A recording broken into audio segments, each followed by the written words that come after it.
It's all things football. Welcome to it. It's a derby, a weekend everyone's talk about. Tickets sold out. The biggest one in Africa, Kaizer Chiefs versus OrlandoPirates. Let's get to it. What's up, Gus Mendy? The special lady who's going to be with me here in the show, and we'll be breaking down between these two teams. Welcome to the show. Thank you so much. I'm really excited to be here. Yeah, we're going to dive into all the history, the tactics, the players, everything that makes this derby so special. So let's get into it. All right. Everyone is talking about this Soweto Derby, as to speak. So what do you think about the game? Because now, as we speak, OrlandoPirates is sitting on position 2, fighting to become the champion in South Africa. But Sundown seem not to give up, but they are just trailing with 1 point to stand a chance to be on top of the league. But now they're facing Kaizer Chiefs. Kaizer Chiefs is sitting on position number 3. So now let's just deal with that. Now, we talk about the Kaizer Chiefs that is trying to find the form, and OrlandoPirates is this team, as you can see, is dealing with different teams. The score that they're scoring every time when they're playing is a huge margin of goals. So, what do you think about this Sunday match?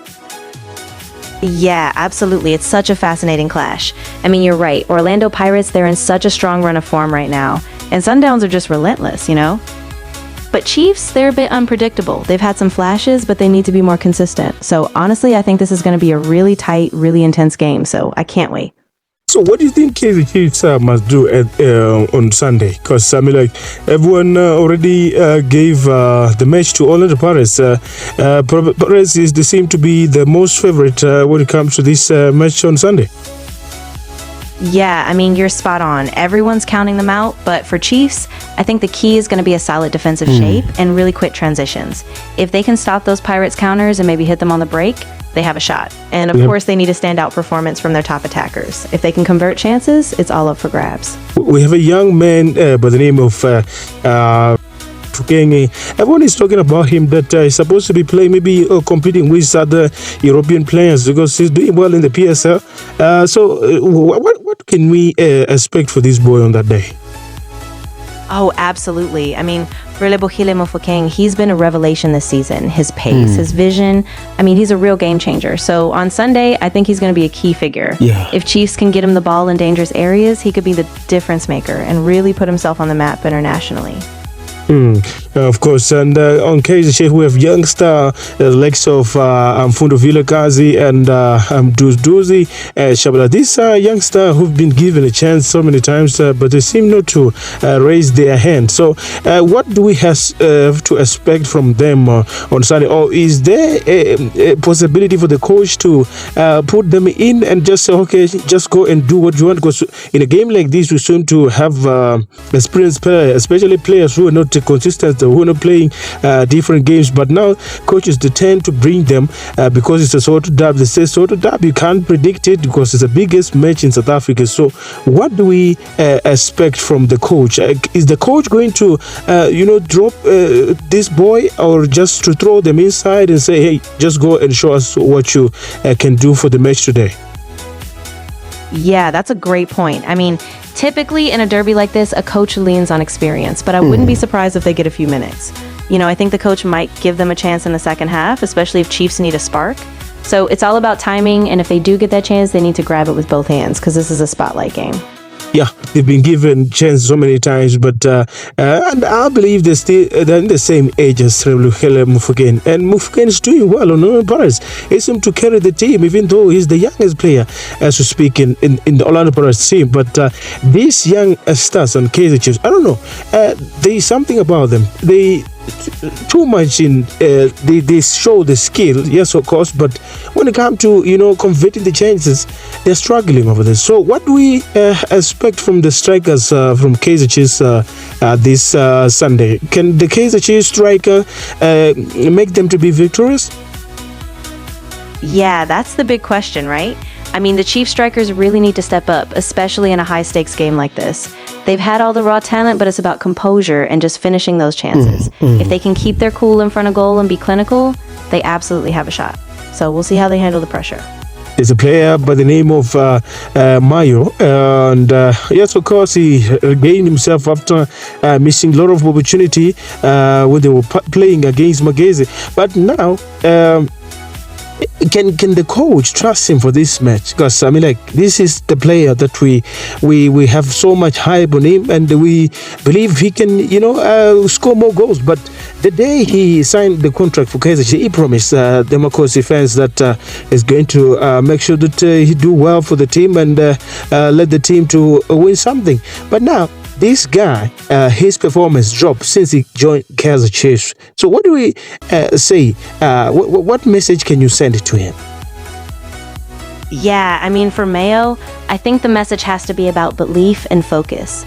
He has all the talent and the fans still believe in him. So if he can just calm his mind, take each chance one at a time, and remember that promise he made, he can turn it around. The coach might give him a chance, but it's up to him to show that hunger again.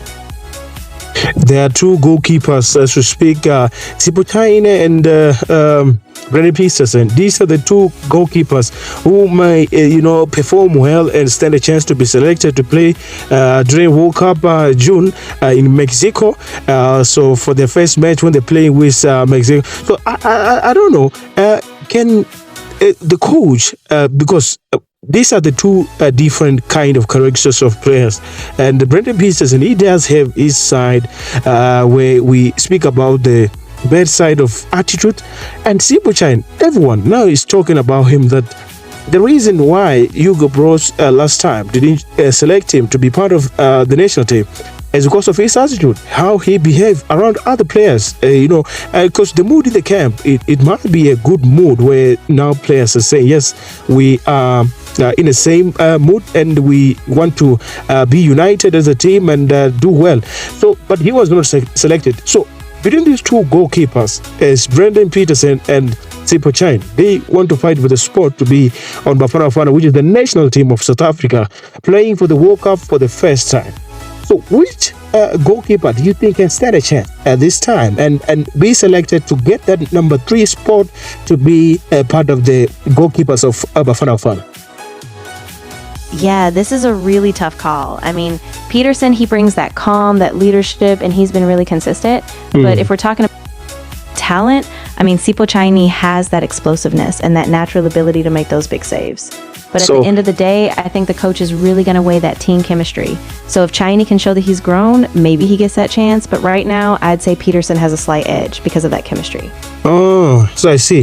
That's why last time, even the coach of the national team was asked, they said if Peterson was not injured, was he standing a chance to be selected to be part of the friendly which Bafana Bafana play against Panama last time?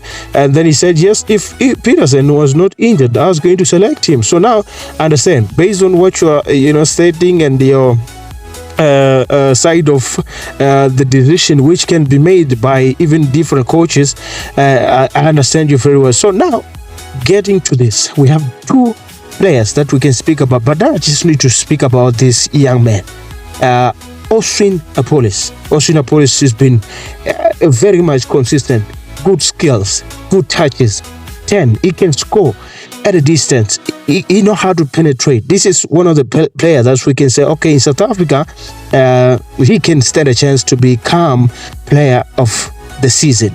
So what do you think about this player? Because he's playing for OrlandoPirates and he's doing well. So can he lift up the trophy? Can he let Bacania and make Kaizer Chiefs to suffer on Sunday and become that man of the match to say, yes, of course, I carry the team, and now Pirates is standing a chance to become the log leader and they win the league. So can Apollos become that kind of a player on Sunday? Yeah, I really think he can. I mean, Austin Apollos has just been so composed, so dynamic, and you can see he has that hunger. So if he steps up on Sunday, I mean, he could absolutely be the game changer. And if he plays like he's been playing, he could be the man of the match and just lift Pirates right to the top. So I'm really excited to see what he does. Okay, so what I'm saying is that can he become the player of the season? Based on your deduction, can he become the player of the season? He's been consistent. This boy, he hardly get injury because he's so good with the ball. They call him the South African Messi. So can he become the player of the season? You know what? I really think he can. I mean, if he keeps this up, this consistency, the work rate, and especially if he makes a big impact in the Derby, he's got a real shot. And yeah, being called the South African Messi, I mean, that's a huge comparison, but he's proving it. So if he keeps performing, he absolutely can take that Player of the Season title. Because now we have these two players, it's him, Apolis, and Relebohela Mfokeng. But unfortunately, these players, they're playing for the same team and competing for that being crowned Player of the Season. It's going to be very much difficult because everyone is praising Relebohela Mfokeng, and they're not talking about the player who's making sure that Relebohela Mfokeng is high, which is also in Apolis. So now that we have settled this, Apolis Player of the Season, Relebohela Mfokeng, youngest player of the season, right? And top goal scorer. Maybe he can stand a chance because this boy has been scoring consistently. Yeah, absolutely. I mean, Mofokeng, he's just been electric in front of goal. And if he keeps this up, he's got a real shot at that top scorer crown as well. So I think it could be a big season for both of them. But yeah, I see Mofokeng really making a push for that top scorer award. Perfect. Thank you so much, our guest today. You did well. This is Chamber of Football. We thank you so much for your input on the analysis for the day today. So next time we'll be hosting you. Have a lovely one. So it's Chamber of Football. We thank you so much for tuning us. You can subscribe to our channel, and we'll be giving you more analysis. So now you can see OrlandoPirates, I think they will stand a chance to become victorious on Sunday, beating Kaizer Chiefs and weighing up to become the log leader and be crowned as the champion of the PSR. Thank you so much.